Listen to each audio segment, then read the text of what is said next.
हरियाणा में बीजेपी के पिछड़ने के क्या अहम कारण हो सकते हैं? किसान, पहलवान, जवान? नहीं, ये कारण नहीं है। वो क्या 7 कारण हैं जिसके कारण हरियाणा में बीजेपी पिछड़ रही है, आज हम इस वीडियो में चर्चा करने वाले हैं। आमतौर पर हरियाणा में बीजेपी के खराब परफॉर्मेंस के पीछे किसानों, पहलवानों और जवानों की नाराजगी को कारण माना जा रहा था, पर कांग्रेस की बढ़त के और भी कारण हैं। हरियाणा विधानसभा चुनाव के एग्जिट पोल आ चुके हैं। आज तक और सी वोटर्स के एग्जिट पोल में हरियाणा में कांग्रेस भारी बहुमत लेती दिख रही है। कांग्रेस को 50 से 58 सीटें मिलती दिख रही हैं, जबकि बीजेपी को 20 से 28 सीटों पर ही वह सिमट रही है। इसी तरह कांग्रेस के वोट शेयर करीब 7% बढ़ता हुआ दिख रहा है, जबकि बीजेपी का भी वोट परसेंट 1 से 1.5% बढ़ता दिख रहा है। इस तरह हरियाणा में तीसरी बार बीजेपी की सरकार बनती नहीं दिख रही है। कांग्रेस की वापसी के संकेत हैं,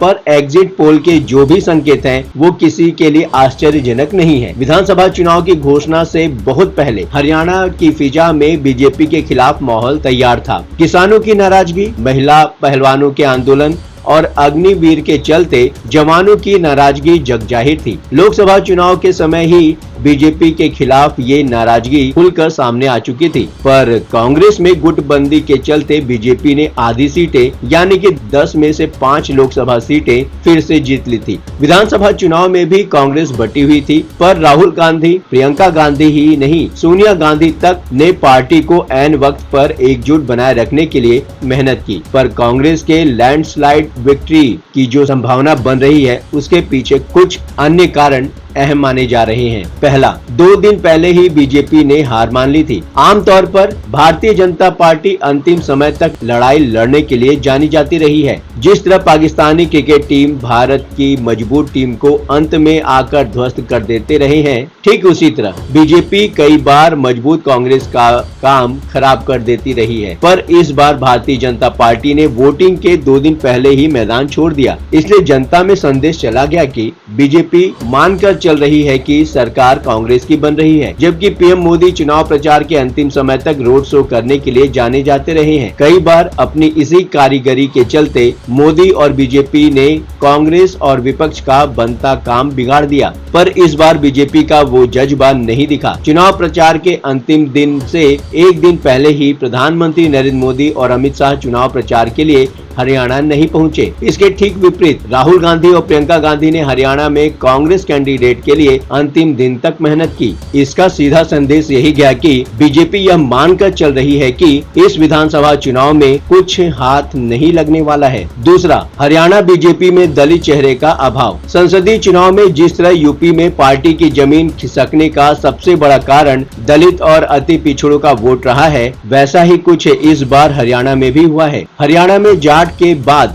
दलित दूसरा सबसे बड़ा वोट बैंक है। राज्य की 17 सीटें दलितों के लिए आरक्षित हैं और ये 35 विधानसभा सीटों पर चुनाव नतीजे प्रभावित करने की कुव्वत रखते हैं। 2014 में राज्य में बीजेपी की बड़ी असफलता के पीछे भी यही कारण था कि दलित समाज में बीजेपी को फुल सपोर्ट नहीं किया था। उत्तर प्रदेश में भी दलितों ने 2014 लोकसभा चुनाव और 2017 विधानसभा चुनाव में बीजेपी को जबरदस्त सपोर्ट किया था, पर 2024 में कांग्रेस का संविधान बचाओ, आरक्षण बचाओ का नारा काम कर गया। दलितों में ये संदेश चला गया कि बीजेपी 400 सीट लाकर संविधान बदल सकती है। दूसरे, हरियाणा में बीजेपी के पास कुमारी शैलजा जैसा दलित फेस आज तक तैयार नहीं हो सका। किसी तरह पार्टी ने अशोक तंवर को जोड़कर पार्टी में लाया भी, तो वो ऐन वोटिंग के 3-4 दिन पहले कांग्रेस में शामिल हो गए। जाहिर है कि दलित वोटर्स के बीच इसका बहुत बड़ा प्रभाव पड़ा है। तीसरा कारण, राज्य के कद्दावर नेताओं को बैकफुट पर ढकेलना। रामविलास शर्मा,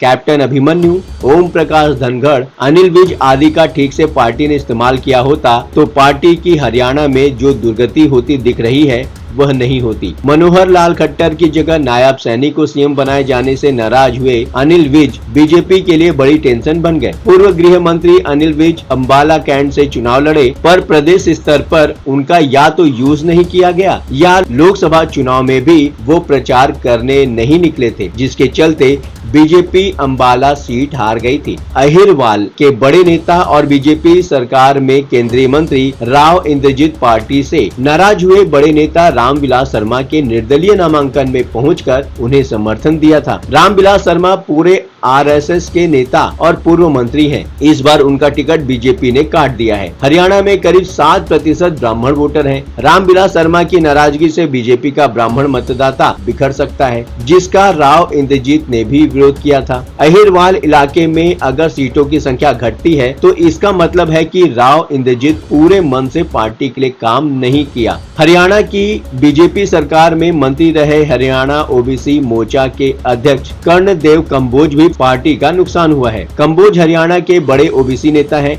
वो करनाल के इंद्री और यमुनानगर के रादौर से चुनाव लड़ने की तैयारी कर रहे थे, लेकिन पार्टी ने उन्हें टिकट नहीं दिया, जिसके बाद नाराज कर्णदेव कंबोज कांग्रेस में शामिल हो गए। बीजेपी की एक और पूर्व मंत्री कविता जैन भी पार्टी से नाराज है।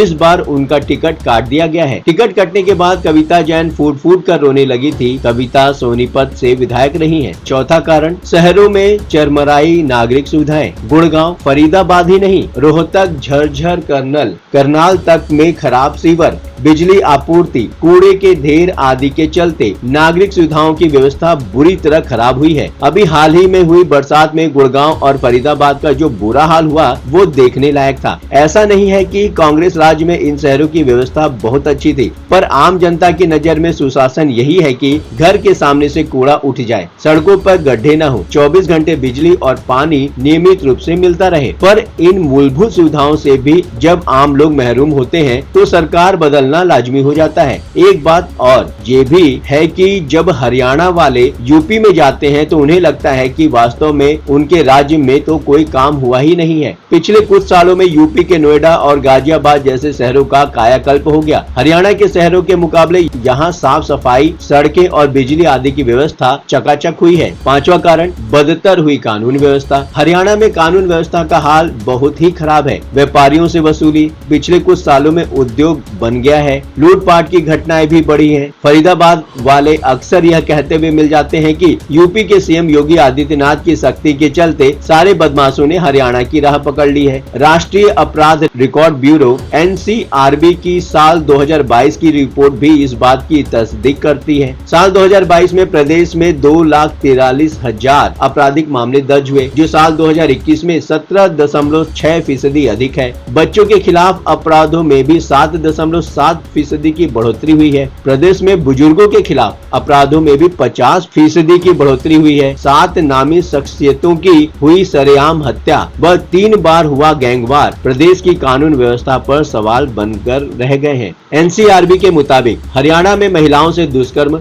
और बच्चों के खिलाफ अपराध के 57.2% मामलों में अदालत में आरोप पत्र दाखिल करने की दर भी काफी खराब रही है। भाजपा सरकार के तत्कालीन गृह मंत्री अनिल विज ने बीते साल 372 जांच अधिकारियों को निलंबित करने का आदेश दिया था। छठवीं समस्या ये हो सकती है जिसे कहते हैं एंटी इनकम्बेंसी। वैसे भी तीसरी बार लगातार चुनाव जीतना किसी भी पार्टी या नेता के लिए आसान नहीं होता। हरियाणा में भी एंटी इनकम्बेंसी का लेवल बहुत ज्यादा था। लगातार तीसरी बार सत्ता में वो ही पार्टियां आती रही हैं जिनके नेता अपने राज्य में खुद को इस तरह स्थापित कर लेते हैं, जैसे बंगाल में ममता बनर्जी, गुजरात में नरेंद्र मोदी, उड़ीसा में नवीन पटनायक इत्यादि। देश में अब तक जिन नेताओं ने लगातार तीसरी बार किसी राज्य में चुनाव जीता है वो भारतीय राजनीति के सलाहकार पुरुष बन जाते हैं, जबकि हरियाणा में मनोहर लाल खट्टर को उनके दूसरे कार्यकाल के खत्म होने के पहले ही हटा दिया गया। नायाब सिंह सैनी इतने कमजोर मुख्यमंत्री के तौर पर उभरे कि खुद के लिए मनचाही सीट तक नहीं पा सके।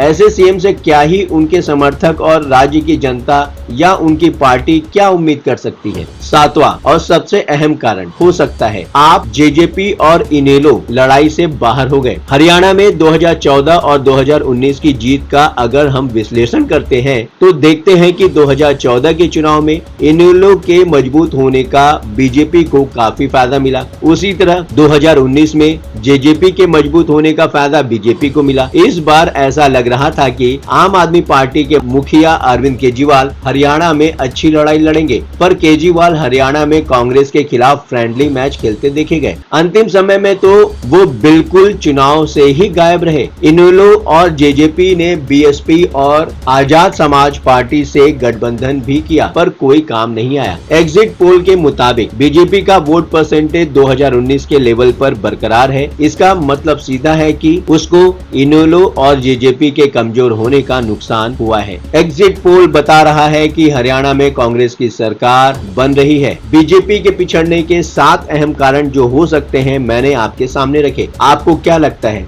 बातों ही बातों में मुद्दे की बात हो जाती है। अब आपकी बात नहीं रहेगी अनसुनी। आपकी सलाह, आपकी सोच और आपकी राय हमारे लिए मायने रखती है। कमेंट करके अपनी प्रतिक्रिया अवश्य दें। अभी तक आपने इस चैनल को सब्सक्राइब नहीं किया है तो देर किस बात की, चैनल को अभी सब्सक्राइब करें। नोटिफिकेशन में जाकर बेल का आइकन दबाना बिल्कुल भी ना भूलें। आज के लिए बस इतना ही। लगातार खबरों के लिए बने रहिए न्यूज़ कॉल 24 के साथ।